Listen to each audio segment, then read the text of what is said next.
आपण पाहताय न्यूज 18 लोकमत आणि आता इथून पुढचा अर्धा तास महाराष्ट्रातल्या सर्व महत्त्वाच्या बातम्या।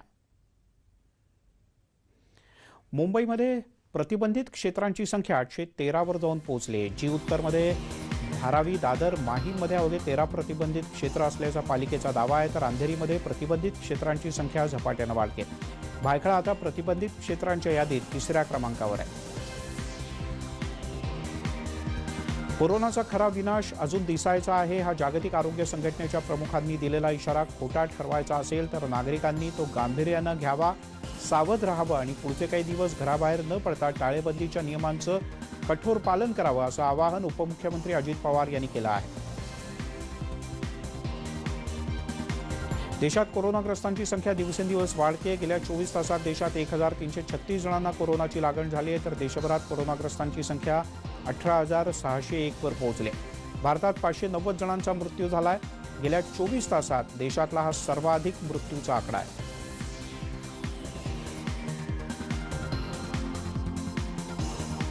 कोरोना रॅपिड टेस्टिंग किटवर 2 दिवस निर्बंध घालण्यात आले। टेस्टिंग किट 2 दिवस वापरू नका अशा स्पष्ट सूचना ICMR कडून सर्व राज्य सरकारांना देण्यात आलेत। किट संदर्भात मार्गदर्शन केल्यानंतरच ते वापरा, असं त्यांनी म्हटलं आहे। औरंगाबादमध्ये कोरोनाग्रस्तांच्या संख्येत 3 रुग्णांची भर पडली। आता जिल्ह्यामध्ये कोरोनाग्रस्त रुग्णांची संख्या 35 वर पोहोचली आहे, तर जुन्या 2 रुग्णांची दुसरी चाचणी पॉझिटिव्ह आली। पुण्यातील 3 पोलिसांना कोरोनाची लागण झाल्याचं स्पष्ट झालं। एका पोलिसामुळे इतर दोघांनाही संसर्ग झालाय। पोलिसांमध्ये कोरोनाचा धोका वाढत असल्याचंच यातून दिसतंय। बुधवार 22 एप्रिल म्हणजे उद्याला इंडियन मेडिकल असोसिएशनचे 4 लाख डॉक्टर्स व्हाईट अलर्ट करणार आहेत। म्हणजेच रात्री 9 वाजता पांढरी मेणबत्ती पेटवून निषेध करणारे डॉक्टरांवर होणाऱ्या हल्ल्यांच्या बद्दल अजूनही केंद्राचा कायदा झालेला नाही आणि सध्याही कोरोनाशी लढताना अनेक ठिकाणी डॉक्टरांवर हल्ले होत आहेत, त्याचा निषेध केला जाणार आहे। पुण्यामध्ये कोरोनाच्या प्रादुर्भावाच्या स्थितीचा आढावा घेण्यासाठी केंद्र सरकारचं पथक पुण्यात दाखल झालं। जिल्हाधिकारी आणि आयुक्तांच्याकडून या केंद्रीय पथकानं माहिती घेतली आहे। कोरोनाचा वाढता प्रादुर्भाव रोखण्यासाठी कोणत्या उपाययोजना करण्यात येत आहेत या संदर्भातही चर्चा झाली। आज दिवसभरात या केंद्रीय पथकानं पुण्यात विविध ठिकाणची पाहणी केली। पुण्यातील कोरोनाचा हॉटस्पॉट बनलेल्या भवानीपेठ आता मनपा आरोग्य विभागानं घरोघरी जाऊन आरोग्य तपासणी सुरू केली। भवानीपेठेत आतापर्यंत 150च्या आसपास पॉझिटिव्ह रुग्ण सापडले आहेत। पालिकेच्या आरोग्य सेवकांनी तिथे सर्दी, खोकला आणि तापाचे रुग्ण शोधून त्यांचे स्वॅब घेण्याचं काम युद्धपातळीवर हाती घेतलंय। पुण्याच्या रुबी हॉल क्लिनिकमध्ये 25 कर्मचाऱ्यांना कोरोनाची लागण झाल्याचं स्पष्ट झालं। यात 19 nurse, 3 support staff, 3 clinical assistant यांचा समावेश आहे। दरम्यान 1000 जणांची तपासणी केली, पण कुणालाच कोरोनाची लक्षणं सुरुवातीला आढळली नव्हती। नागपुरात महापालिका प्रशासन काम करत नसल्याचा आरोप महापौर संदीप जोशी यांनी केला आहे। आयुक्त तुकाराम मुंडे यांच्यावर त्यांनी थेट आरोप केला आहे। तसंच महापालिकाचे कर्मचारी काम करत नसल्यानं कोरोना बाधितांची संख्या वाढत असल्याचाही आरोप महापौरांनी केला आहे। बदलापूर आणि उल्हासनगरमध्ये एकाच दिवशी कोरोनाचे 3 रुग्ण सापडलेत। या तिघांनाही कोरोनाची कोणतीच लक्षणं नव्हती। बदलापुरात आज 2 रुग्ण म्हणजे एकूण कोरोना बाधितांची संख्या 211 वर पोहोचले। उल्हासनगरमध्ये 1 रुग्ण असे एकूण 2 रुग्ण बाधित आहेत, त्यामुळे बदलापूरचे अनेक भाग आता सीलबंद करण्यात आले।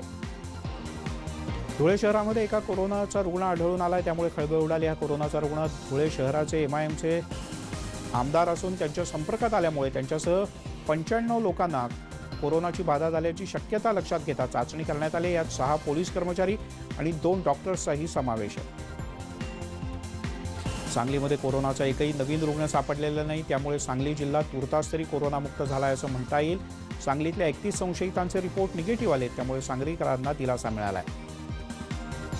अहमदनगरमधील जामखेड हॉटस्पॉट केंद्र म्हणून जाहीर करण्यात आले। जामखेडमध्ये आतापर्यंत कोरोनाचे 7 रुग्ण सापडले आणि एकाचा मृत्यू झाला। यामुळे हा विभाग आता हॉटस्पॉट बनला। यामुळे इथल्या प्रतिबंधाची मुदत 1 मे पर्यंत वाढवण्यात आली। अत्यावश्यक सेवा वगळता सर्व बंद आहे। लॉकडाऊनमुळे घराबाहेर पडता येत नाही, वाढदिवस साजरा करता येत नाही अशांना त्यांच्याच घरी केक नेऊन देऊन पोलिसांनी नागपूरमध्ये एक वेगळंच उदाहरण घालून दिलं। नागपूर पोलिसांच्या कंट्रोल रूममध्ये पराग नावाच्या एका तरुणाचा फोन आला होता। त्याला केक घेण्यासाठी बाहेर जायचं होतं। पोलिसांनी त्याला स्पष्ट नकार दिला, पण तो निराश होऊ नये म्हणून पोलीस त्याच्या घरी केक घेऊन पोहोचले। रत्नागिरी जिल्ह्यातल्या खेडमध्ये विनाकारण फिरणाऱ्या लोकांवर पोलिसांनी कारवाई केली। 100 पेक्षा अधिक दुचाकी स्वारांवर पोलिसांनी कारवाई केली आहे। गुहागरमध्ये विनाकारण फिरणाऱ्यांची वाहनं पोलिसांनी जप्त केले. 100पेक्षा अधिक दुचाकीस्वारांवर पोलिसांनी कारवाई केली. अत्यावश्यक सेवेच्या नावाखाली गुहागरच्या रस्त्यावर वाहनांची मोठी गर्दी होते. शृंगारतळी बाजारपेठेत सुद्धा सोशल डिस्टन्सिंगच्या नियमांचं सर्रास उल्लंघन केलं जात आहे. पुण्यामध्ये संचारबंदी आणखीन कठोर करण्यात आले, पण तरीही त्याचं गांभीर्य अनेकांना समजत नाही. सिंहगड रस्ता, वडगाव दाहेरी पूल या परिसरात बाहेर पडणाऱ्या अनेकांना पोलिसांनी दणका दिला. संचारबंदी असताना मी मूर्खासारखं वागलो, मी परत बाहेर पडणार नाही अशी प्रतिज्ञा भर रस्त्यात या सगळ्यांकडून बदवून घेण्यात आली. पुण्यामध्ये लॉकडाऊनच्या नियमांचं उल्लंघन करण्याचं प्रमाण वाढत चाललंय. अशा संचारबंदीचं उल्लंघन करणाऱ्यांना सिंहगड रोड पोलिसांनी उठाबशा काढायची शिक्षा दिली. मावळ तालुक्यातील उर्से तसंच तळेगाव एमआयडीसी अद्यापही बंद ठेवण्यात आले. कोरोना व्हायरसचा प्रादुर्भाव रोखण्यासाठी पिंपरी चिंचवड तसंच पुणे शहर पूर्णपणे 27 एप्रिलपर्यंत बंद ठेवण्यात येणारे, शहरात येणारे तसंच जाणारे रस्ते पोलिसांच्याकडून सीलबंद करण्यात आले. त्यामुळे कामगार सुद्धा या ठिकाणापर्यंत पोहोचू शकत नाहीत आणि म्हणून एमआयडीसी बंद आहे. बारामती शहरामध्ये संचारबंदी असताना मॉर्निंग वॉकला जाणाऱ्या नागरिकांवर शहर पोलिसांनी मोठ्या प्रमाणात कारवाई केली. यामध्ये 250 ते 300 जणांचा समावेश आहे. लॉकडाऊनमध्ये अनेक जण वारंवार सांगून सुद्धा घराबाहेर पडत आहेत. या सगळ्यांकडून 1 तास रगडून व्यायाम करून घेण्यात आला. ठाण्यामध्ये संचारबंदीतही फिरणाऱ्यांना पोलिसांनी चांगलीच अद्दल घडवली. पोलिसांनी आधी आरती ओवाळून रिकामटेकड्यांना लाज येईल अशा प्रकारचं कृत्य केलंय, अन्यथा दंडुक्याचा प्रसाद मिळेल असा इशाराही दिलाय. संचारबंदीच्या काळात रत्नागिरी जिल्ह्यातील दापोली पोलिसांनी मास्क न वापरता दुचाकीवरून फिरणाऱ्या 2 तरुणांना पोलीस ठाण्याच्या आवारात कान पकडून उठाबशा काढायला लावल्या. तसंच कोरोना संसर्ग टाळण्यासाठी देशभरात लॉकडाऊन आहे, मात्र तरीही काही नागरिक विनाकारण घराबाहेर पडत आहेत. नागपूरच्या रेशीमबाग चौकामध्ये बिनकामाचे घराबाहेर निघणाऱ्यावर पोलिसांनी कारवाई केली. या सगळ्यांना उठाबशा काढायला भाग पाडलं. गोवंडीच्या शिवाजीनगर भागामध्ये सलीम शेख आणि मोहम्मद फहाद सलीम शेख या 2 भामट्यांनी सेलिब्रिटींना पोलीस काहीच करत नाहीत, आम्ही सुद्धा सेलिब्रिटी आहोत असं म्हणत मास्क न घालता एक व्हिडिओ तयार केला. पोलिसांनी या दोघांनाही शोधून काढलं, त्यांना अटक केली आणि आता त्यांच्यावर कठोर कारवाई केली जाणार आहे. राज्यातील सर्वात मोठी एमआयडीसी म्हणून ओळख असणाऱ्या जुन्नरच्या चाकण एमआयडीसी मधल्या कंपन्या अद्यापही सुरू झालेल्या नाहीत. 20 एप्रिलपासून राज्यात औषधा लॉकडाऊन उठवण्यात आलाय. उद्योग व्यवसाय सुरू करण्याची परवानगी दिली, मात्र तरीही चाकण एमआयडीसी मधल्या कंपन्या सलग दुसऱ्या दिवशी बंदच राहिल्या. मावळ तालुक्यातील उर्से तसंच तळेगाव एमआयडीसी अद्यापही बंद ठेवण्यात आले. कोरोना व्हायरसचा प्रादुर्भाव रोखण्यासाठी पिंपरी चिंचवड तसंच पुणे शहर पूर्णपणे बंद ठेवण्यात आलंय. 27 एप्रिलपर्यंत ते बंद असणारे, शहरात येणारे आणि जाणारे रस्ते पोलिसांनी पूर्ण बंद केले. मुंबई पुण्यात नियमांची पालन होत नाही, त्यामुळे कठोर अंमलबजावणी करण्यासाठी आता पोलीस सरसावले. तसंच राष्ट्रवादीचे अध्यक्ष शरद पवार यांनी नागरिकांना विशेष आवाहन केलंय. महाराष्ट्रात वाढणारा आकडा थांबवायचा कसा यासाठी उपाययोजना कराव्या लागणार असल्याचंही त्यांनी म्हटलंय. या काळात आपण जर खबरदारी घेतली तर 3 मे नंतर परिस्थिती बदलता येईल, अन्यथा लॉकडाऊन राहू शकतो अशी भीतीही त्यांनी व्यक्त केली.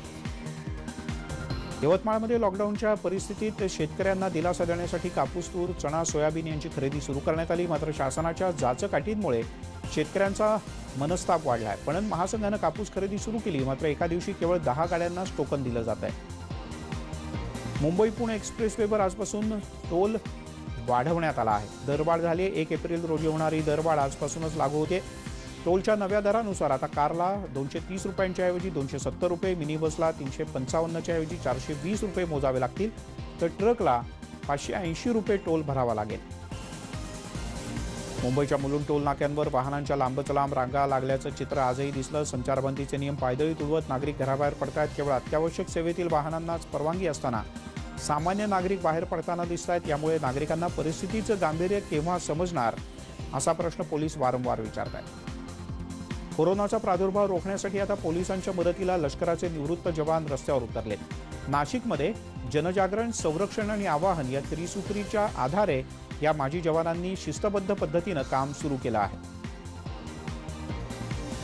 दिव्यामध्ये रेशन दुकानात ग्राहकांच्या लांबच लांब रांगा लागल्याचं पाहायला मिळालं. भाजीपाला आणि फळं खरेदी करण्यासाठी मोठ्या प्रमाणात नागरिक घराबाहेर पडले होते. बहुतांश नागरिकांनी मास्क लावले होते, पण सोशल डिस्टन्सिंगचा या सगळ्यात बोजवार उडाला होता.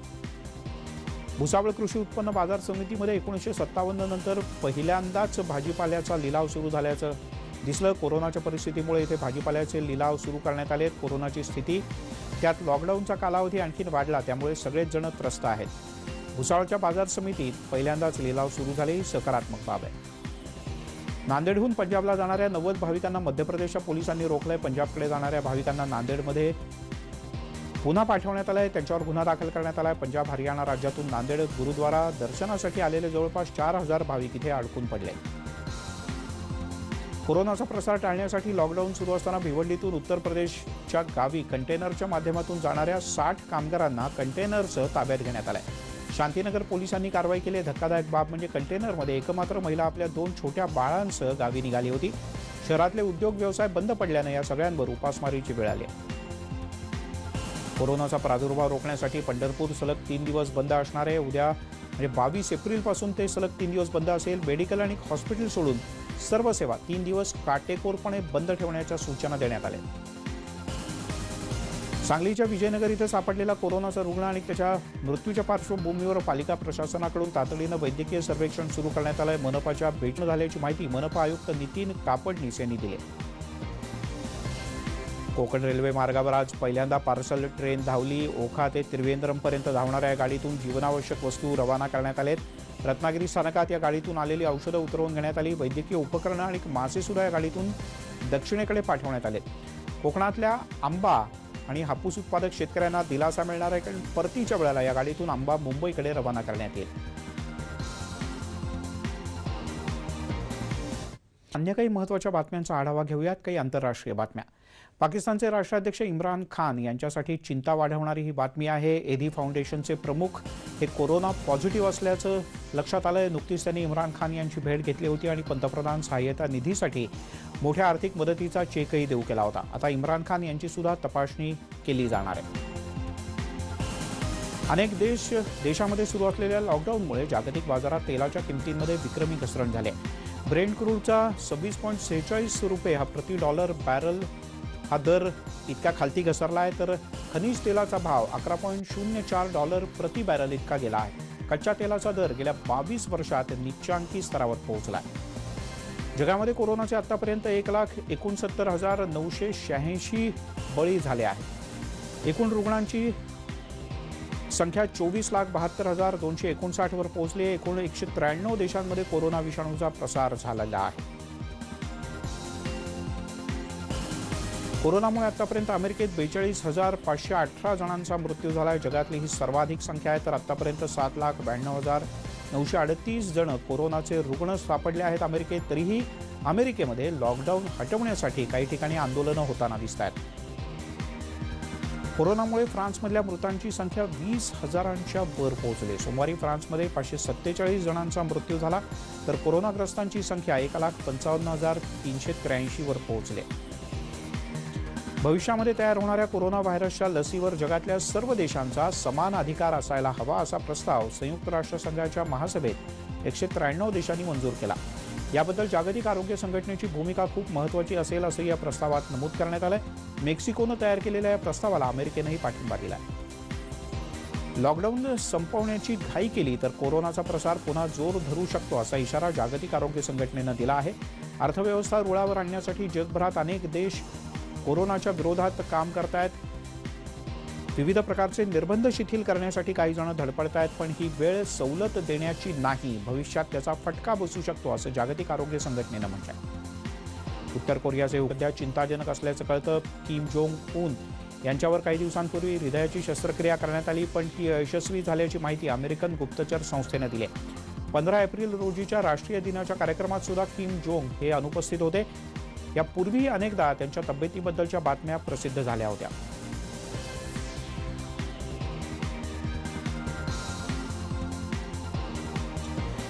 त्यामुळे आता त्याबद्दलची चिंता वाढली आहे।